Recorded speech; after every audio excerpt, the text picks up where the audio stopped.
Good morning students. जैसे कि हम पिछली बार 11वीं क्लास में हम संविधान से संबंधित कुछ चीज़ें क्लियर कर रहे थे, जिसमें कैबिनेट मिशन आया था और कैबिनेट मिशन के तहत भारत में संविधान सभा का गठन किया गया। हमने कैबिनेट मिशन के प्रस्ताव पढ़े थे। अब हम ये पढ़ेंगे कि भारतीय संविधान जो बना था या उसका स्वरूप या ढांचा क्या था। तो हम ये बता चुके थे कि भारतीय संविधान में 3 जून 1947 को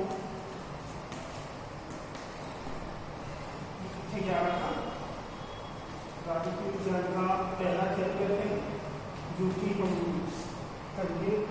बात है। आज 3 जून 1947 को संविधान सभा की जो सदस्य संख्या थी उनकी संख्या घटकर 299 रही। कितनी लगेगी? 299। पहले की जो थी 389। अब हुआ क्या था कि जैसे कि हमें पता है कि जो इससे पहले हमारी माउंटबेटन योजना हो रही थी। माउंटबेटन योजना कब? 1947।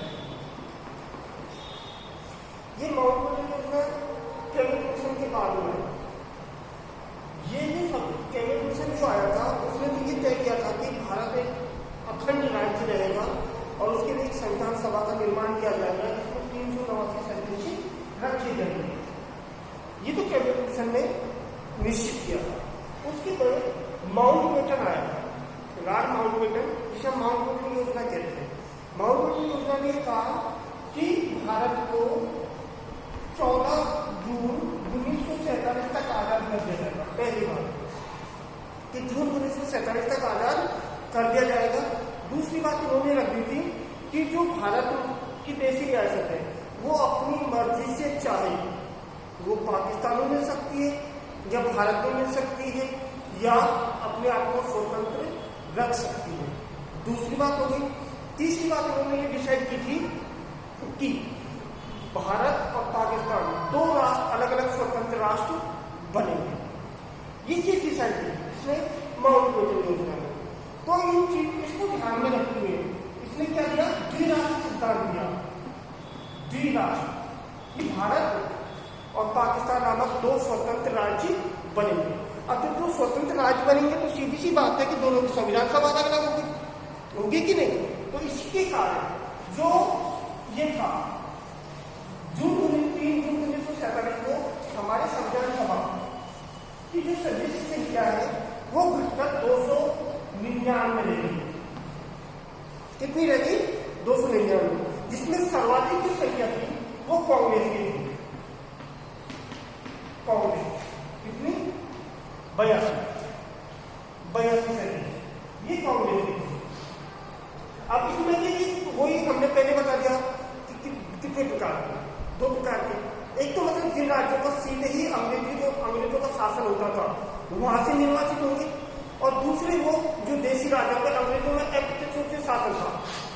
तो अप्रत्यक्ष रूप से मतलब ये हुआ कि वहां अंग्रेजी शासन तो है लेकिन राजा उनके प्रतिनिधित्व के रूप में कार्य करेगा। तो एक तो देशी रियासत, अब ये देशी रियासत से जो चुने गए वो सदस्य मनोनीत किए गए, चुने नहीं गए, मनोनीत यहाँ तो हुए। कहा? जहां ब्रिटिश साम्राज्य का सीधा ही आधिपत्य था, अधिकार था, वहां तो उनको चुना गया और शेष में देशी राजाओं ने उनको मनोनीत किए गए। तो ये हो गई। अब बात हमारी संविधान सभा पर हुई। अब पहली बैठक जो हुई संविधान सभा की 9 दिसंबर 1946 को हुई। संविधान सभा बनी, हमने बता दिया कि कैसे बनी। ऐसे बनी कि 299 रह गए भारत विभाजन के बाद में, जिनमें के सर्वाधिक कांग्रेस से और बाकी देशी रियासतों से और ऐसे निर्वाचित किए गए थे। 9 दिसंबर 1946 को संविधान सभा की पहली बैठक हुई। पहली और प्रथम बैठक इसकी अध्यक्षता में सचिदानंद सिन्हा की अध्यक्षता में, सचिदानंद सिन्हा की अध्यक्षता में ये पहली बैठक हुई, जिसे हम एक अध्यक्ष भी कर सकते हैं। ठीक है। 11 दिसंबर 1946 को संविधान सभा की दूसरी बैठक हुई जिसमें डॉक्टर आनंद प्रसाद, डॉक्टर राजेंद्र प्रसाद संविधान सभा के स्थायी अध्यक्ष चुने गए। कब? 11 दिसंबर 1946 को। यहाँ पे 2 क्वेश्चन बनते हैं। पहला क्वेश्चन बना कि संविधान सभा की पहली बैठक कब हुई? 1946 में। किसकी अध्यक्षता में हुई? सच्चिदानंद सिन्हा की अध्यक्षता में। तो हम ये भी कह सकते हैं कि संविधान सभा का अस्थायी अध्यक्ष कौन था? सच्चिदानंद सिन्हा। ठीक है। उसके बाद 11 दिसंबर 1946 को संविधान सभा की दूसरी बैठक हुई, जिसका अध्यक्ष चुना गया डॉक्टर राजेंद्र प्रसाद, और ये संविधान सभा के स्थायी अध्यक्ष बन गए। कौन? डॉक्टर राजेंद्र प्रसाद। अब यहां पे हम देखते हैं कि 13 दिसंबर, ये दोनों चीजें हमने देखी। अब देखते हैं 13 दिसंबर 1946, 13 दिसंबर 1946 को पंडित जवाहरलाल नेहरू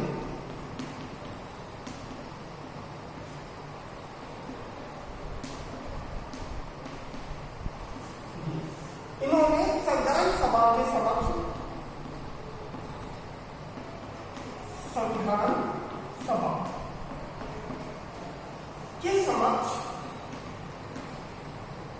उद्देश्य प्रस्ताव प्रस्तुत किए। क्या? उद्देश्य प्रस्ताव।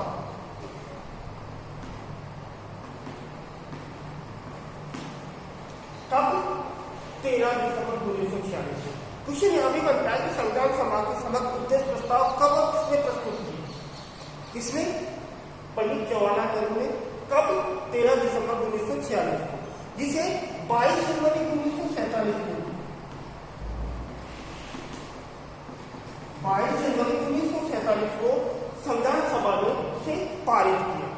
मतलब यहाँ पे तो इन्होंने प्रस्तुत किया कि ये हमारे संविधान के, जैसे कि अखंड भारत एक संघीय व्यवस्था की स्थापना करना, सभी लोगों को स्वतंत्रता, समानता, नागरिकता उसकी व्यवस्था करना, मतदान की व्यवस्था करना, ऐसी उद्देश्य रखे गए कि हमें भारत को आगे चलकर कैसा बनाना है। उन उद्देश्यों को पंडित जवाहरलाल नेहरू ने संविधान सभा के समक्ष रखा।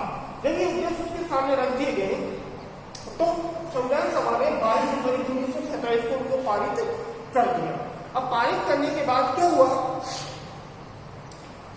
कि अब संविधान को बनाने के लिए 8 समितियां बनाई, मुख्य रूप से 8 समितियां,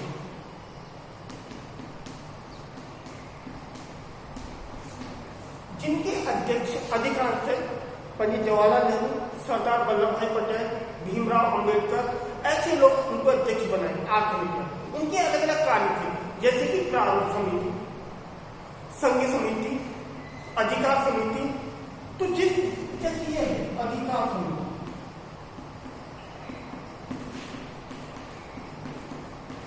संघ समिति,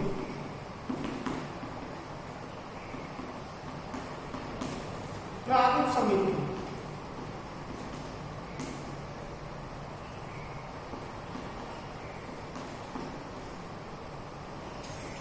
सर्वप्रांत समिति,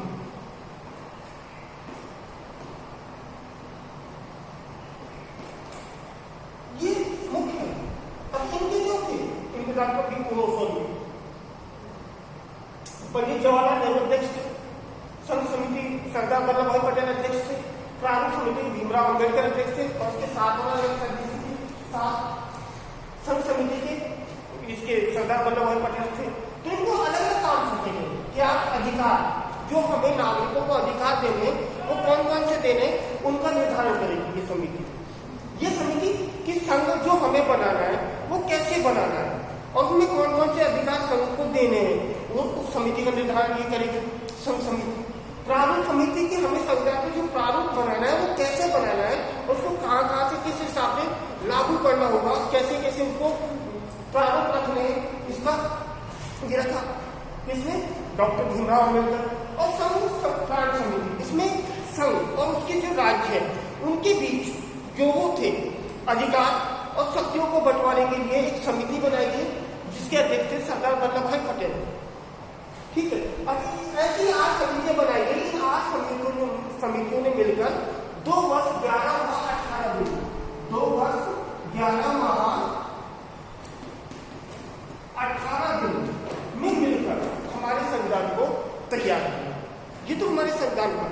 बात यहाँ पे आती है कि हमारे संविधान के लिए सिद्धांत या उपवन कुछ देखो।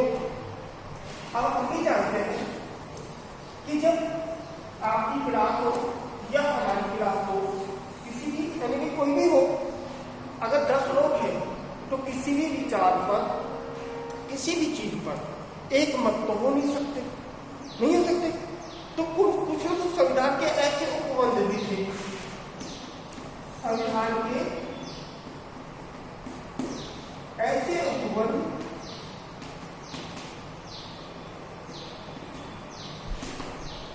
जिन पर मतभेद था।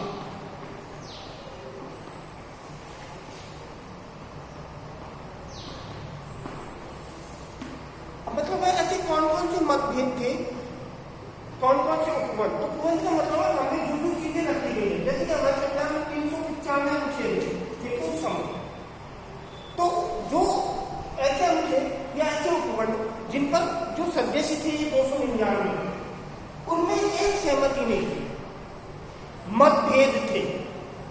सैद्धांतिक सिद्धांत तो क्या था, कोई ये चाहता था कि ऐसे किया जाए, कोई ऐसे चाहता था ऐसे किया जाए। जैसे कि उदाहरण के रूप में ये था, पहला जो मतभेद था कि भारत की जो शासन प्रणाली है, भारत की शासन प्रणाली है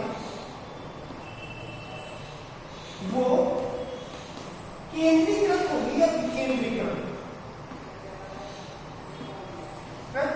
या विकेंद्रीकृत।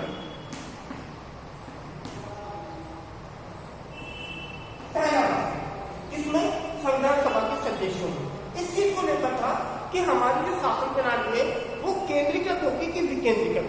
केंद्रीकृत का मतलब है कि जहां संपूर्ण शक्ति एक व्यक्ति के हाथ में हो, उदाहरण के रूप में केंद्र सरकार के हाथ में, और विकेंद्रीकरण का मतलब है शक्तियों को बांटना, क्या बांटना। इसमें उच्चतर से निम्नतर में, मतलब केंद्र से राज्यों में, राज्यों से प्रांतों, राज्यों से जिलों में, जिलों से ग्रामों में, वो विकेंद्रीकरण।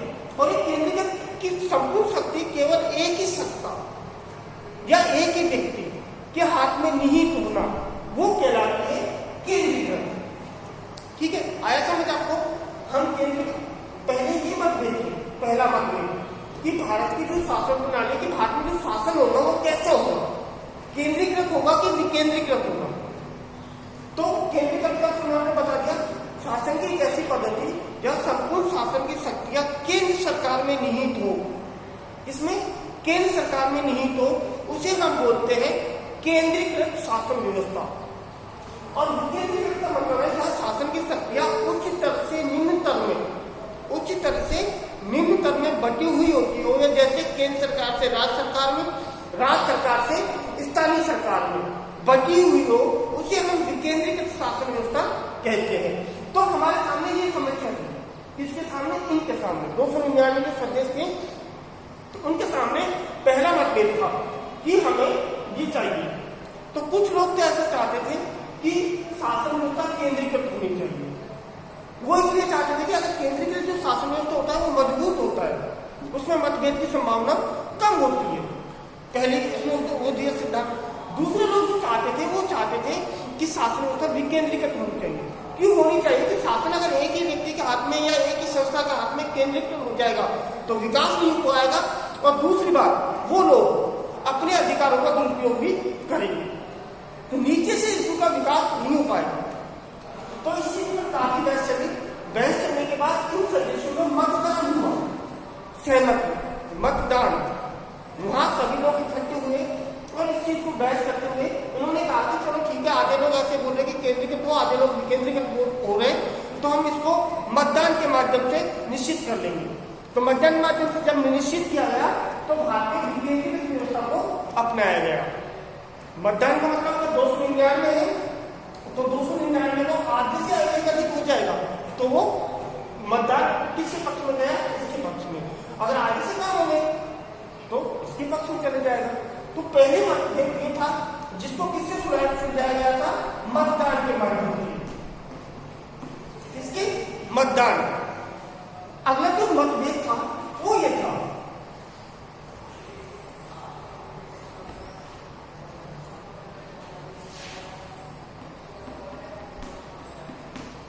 राज्यों के संबंध कैसे हैं।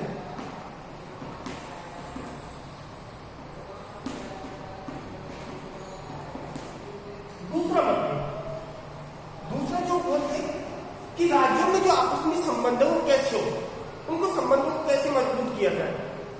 तो इस चीज के लिए मत देते तो कुछ लोग मानते थे कि राज्यों को शक्तियां नहीं दी जाए, राज्यों को शक्तियां नहीं दी जाए नहीं तो आपस में मतभेद टकराव की स्थिति होगी। और कुछ लोग चाहते थे कि राज्यों को अधिक शक्तियां दी जाए। तो ये चाहते थे, जब ये बात हुई तो इन्होंने आपसी सहमति से अखिल राज्य परिषद का गठन किया।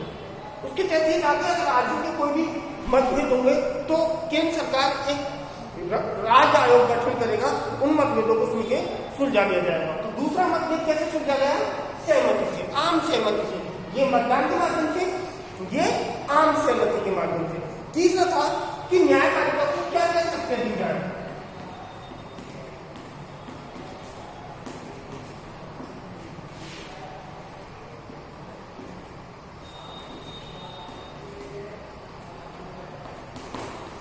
तीसरा मतभेद कि न्यायपालिका को क्या क्या शक्तियां दी जाए। अब कुछ लोग तो उसमें ऐसे थे कि जो न्यायपालिका को बिल्कुल भी शक्ति देने के पक्ष में नहीं थे, और कुछ लोग ऐसे थे कि न्यायपालिका को स्वतंत्र न्यायपालिका के रूप में बनाना चाहते थे। स्वतंत्र न्यायपालिका का अर्थ यहाँ पे हुआ कि जहां न्यायपालिका के कार्यों में कार्यपालिका व्यवस्थापिका का कोई हस्तक्षेप ना हो, उसे अपन बोलेंगे स्वतंत्र न्यायपालिका। ठीक है। तो कुछ लोग चाहते थे कि न्यायपालिका स्वतंत्र हो, और कुछ लोग चाहते थे कि उसकी शक्तियों को सीमित करके उस पर कार्यपालिका व्यवस्थापिका का हस्तक्षेप हो, उस पर उसका प्रतिबंध हो। इस चीज का था। तो इसमें भी सैद्धांतिक मतभेद थे, दोनों अलग अलग मतभेद थे। तो मतभेद को सुलझाने के लिए यहाँ भी सहमति और आम न्याय का रास्ता लिया। आम सहमति, सभी लोगों में सहमति बनी कि हमें अगर नागरिकों के अधिकारों को सुरक्षित रखना होगा और जनता के कल्याण के लिए उनको न्याय की व्यवस्था करनी होगी, तो न्यायपालिका को स्वतंत्र रखना होगा। तो भारतीय संविधान सभा ने इसको भी आम सहमति से ये समझा दिया और न्यायपालिका को स्वतंत्र दर्जा दे दिया गया। ये बात हो गई। चौथा जो था, क्या सरकार को संपत्ति की रक्षा की जानी चाहिए। चौथा जो मतभेद था वो था क्या संविधान को संपत्ति की रक्षा की जानी चाहिए।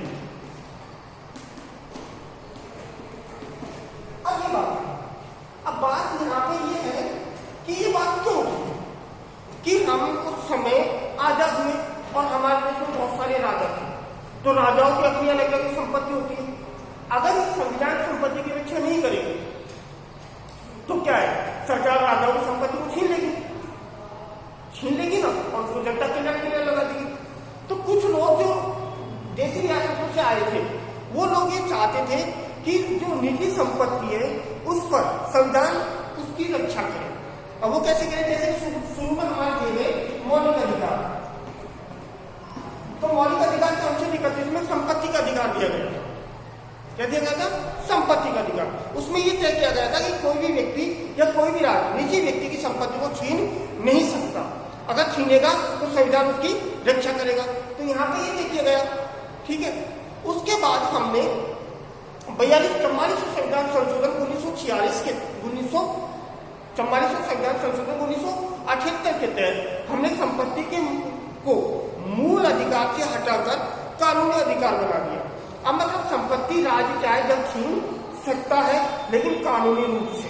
ठीक है। तो यहाँ पे संविधान इन्होंने भी तय कर दिया कि संपत्ति की रक्षा को शुरू में मान लिया कि संविधान उसकी रक्षा करेगा, और इस पर आम सहमति बन गई। लेकिन बाद में 1978 में ये संपत्ति के जो अधिकार है उसको मौलिक अधिकारों से हटा दिया गया। तो ये चीजें हमने आज यहाँ पे पढ़ी। अब अगला कल जो है हमारा एक टॉपिक और है, वो भी हम देते कि जो हमारे ये है सार्वभौमिक मताधिकार, सार्वभौमिक मताधिकार किसे कहते हैं। ये एक ऐसा टॉपिक है जिस पर विवाद नहीं था संविधान सभा में, और पे लगभग सब पे विवाद सा रहा और आपसी सहमति से उसको सुलझाया गया। लेकिन ये केवल एकमात्र टॉपिक या एकमात्र प्रावधान जिस पर किसी भी सदस्यों में विवाद नहीं था और विवाद बिल्कुल नहीं होगा, तो ये आराम से पारित कर दिया गया। अब अगर इसका हम अर्थ समझे तो क्या होगा कि देखो, सार्वभौमिक सभी